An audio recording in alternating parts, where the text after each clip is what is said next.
ಚಾಮರಾಜನಗರದಲ್ಲಿ ಪ್ರಾಣಿಗಳ ಸರಣಿ ಸಾವಾಗ್ತಾ ಇದೆ. ಒಂದು ತಾಯಿ ಹುಲಿ, 4 ಮರಿ ಹುಲಿಗಳ ಸಾವಾಗಿತ್ತು. ಟೋಟಲ್ ಆಗಿ 5 ಹುಲಿಗಳ ಸಾವಿನ ಬಳಿಕ 20 ಕೋತಿಗಳು ಸಾವನ್ನಪ್ಪಿವೆ. 20ಕ್ಕೂ ಅಧಿಕ ಕೋತಿಗಳಿಗೆ ವಿಷಪ್ರಾಶನ ಮಾಡಲಾಗಿದೆ ಅನ್ನೋ ಸಂಶಯಗಳು ವ್ಯಕ್ತವಾಗ್ತಾ ಇದೆ. ಕೋತಿಗಳನ್ನ ಮರಣೋತ್ತರ ಪರೀಕ್ಷೆಗೆ ರವಾನೆ ಮಾಡಲಾಗಿದೆ. ಬೇರೆ ಕಡೆಯಿಂದ ತಂದು ಕೋತಿಗಳನ್ನ ಅಲ್ಲಿ ಹಾಕಿರಬಹುದು ಅಂತ ಹೇಳಿ ಅನುಮಾನಗಳು ವ್ಯಕ್ತವಾಗ್ತಿದೆ. ಗುಂಡ್ಲುಪೇಟೆ ಬಳಿಯಲ್ಲಿ ಕೋತಿಗಳ ಶವ ಪತ್ತೆಯಾಗಿದೆ. ಆದರೆ ಬೇರೆ ಕಡೆ ಅದನ್ನ ಸಾಯಿಸಿ ವಿಷಪ್ರಾಶನ ಮಾಡಿಸಿ ಇಲ್ಲಿ ತಂದು ಹಾಕಿರಬಹುದು ಅಂತ ಹೇಳಿ ಸಂಶಯಗಳಿದೆ. ಇನ್ನು 22 ಕೋತಿಗಳಲ್ಲಿ 2 ಉಸಿರಾಟ ನಡೆಸ್ತಾ ಇದ್ವು. ಆ ಕೋತಿಗಳಿಗೆ ಇದೀಗ ಚಿಕಿತ್ಸೆಯನ್ನ ಕೊಡಿಸಲಾಗ್ತಾ ಇದೆ. ಗುಂಡ್ಲುಪೇಟೆ ಪಶು ಆಸ್ಪತ್ರೆಯಲ್ಲಿ ನಿಗಾ ವಹಿಸಲಾಗಿದೆ. ಪಶು ವೈದ್ಯಕೀಯ ಹಾಗೂ ಪಶುಪಾಲನೆ ಇಲಾಖೆ ಸಹಾಯಕ ನಿರ್ದೇಶಕ ಡಾಕ್ಟರ್ ಮಾದೇಶ್ ಅವರು ಈ ಬಗ್ಗೆ ಮಾಹಿತಿಯನ್ನು ಕೊಟ್ಟಿದ್ದಾರೆ. ನಿಜಕ್ಕೂ ಆತಂಕಕಾರಿ ಬೆಳವಣಿಗೆ.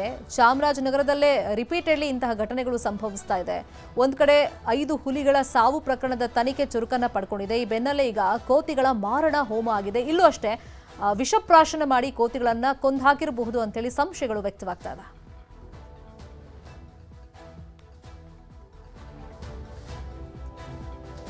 ಸಾವನ್ನಪ್ಪಿದಾಗ ನಾವು ಪ್ರಥಮವಾಗಿ ನಾವು ನೋಡ್ತಕ್ಕಂಥ ವಿಷಪ್ರಾಶನ ಆಗಿರ್ಬೋದು ಅಂತೇಳಿ ಈಗ ನಾವು ನೋಡ್ದಂಗೆ ಈಗಾಗಲೇ ಒಂದು 20 ಮಂಗಗಳು ಸಾವನ್ನಪ್ಪಿದ್ದಾವೆ. 2 ಚಿಕಿತ್ಸೆನ ನಮ್ಮ ಹಾಸ್ಪಿಟ್ಲಿಗೆ ಕೊಡ್ತಾ ಇದ್ದೀವಿ. ಇವಾಗ ಅವು ಸ್ವಲ್ಪ ಈಗ ನಾವು ಚಿಕಿತ್ಸೆ ಮಾಡಿ ಸ್ವಲ್ಪ ಚೇತರಿಕೆ ಕಾಣ್ತಾ ಇದ್ದೇವೆ. ಇನ್ನು ಸಂಪೂರ್ಣವಾಗಿ ಅದು ಗುಣಮುಖಕ್ಕಾಗಿಲ್ಲ.